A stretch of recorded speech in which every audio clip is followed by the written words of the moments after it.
Un ion est un atome s'il est monoatomique ou un groupe d'atomes s'il est polyatomique ayant perdu ou gagné un ou plusieurs électrons.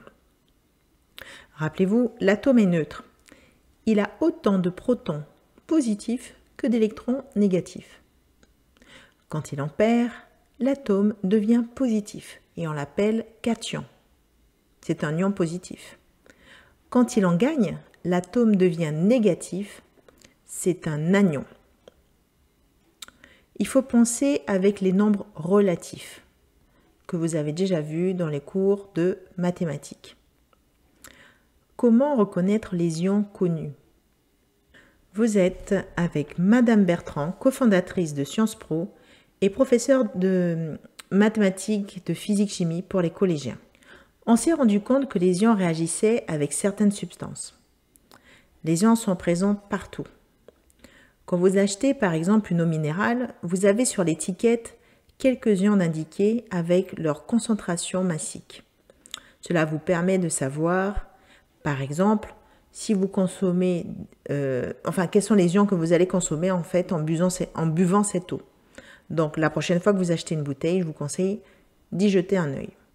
Les ions fer-2, par exemple, avec la soude, ou encore appelé hydroxyde de sodium, vont former un précipité, c'est-à-dire un solide vert. On va prendre l'exemple des ions fer3, qu'on va toujours faire agir avec de la soude en fait, et ça va former un précipité rouge. Rouge comme la rouille, d'accord? Rouge brique. Les ions cuivre 2, toujours avec la soude, vont former un précipité bleu. Les ions zinc, avec la soude, les ions zinc 2 vont former un précipité blanc. Et les ions aluminium 3, donc avec la soude, vont former aussi un précipité blanc.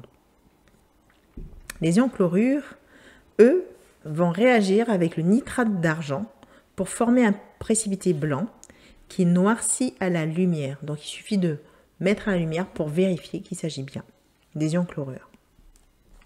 Donc les ions sont identifiables facilement à l'écrit parce que près du symbole chimique, on note la charge en haut à droite.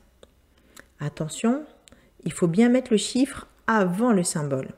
Exemple, les ions fer2 vont s'écrire F majuscule, E minuscule, 2 en exposant 2 plus.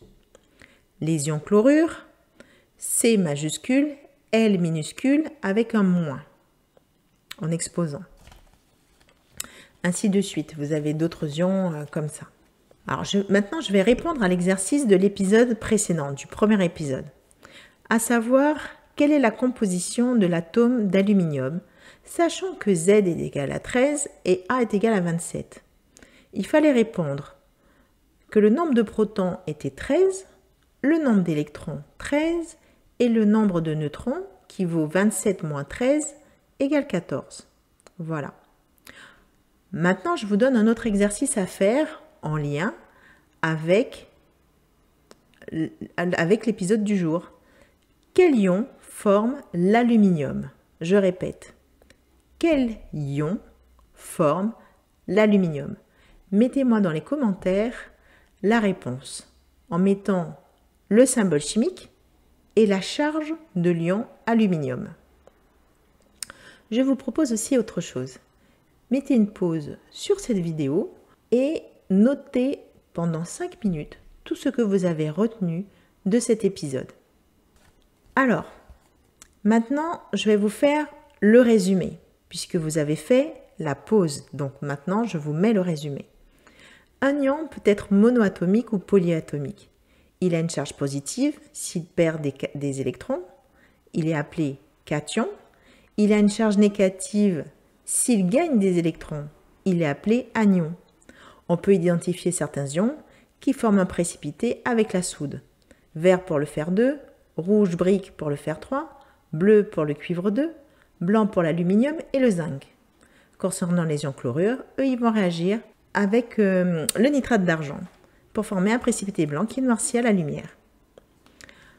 Autre astuce pour bien retenir les tests, c'est de créer des petites cartes. Sur le recto, vous mettez le l'ion à identifier plus la soude ou ion chlorure plus le nitrate d'argent. Et au dos, vous pouvez faire une petite couleur en mettant le précipité au verso. Voilà, demain nous verrons la solution acide-base. En attendant, abonnez-vous à notre chaîne pour ne pas rater les épisodes suivants. Cliquez sur la cloche, likez et partagez ce podcast. À bientôt.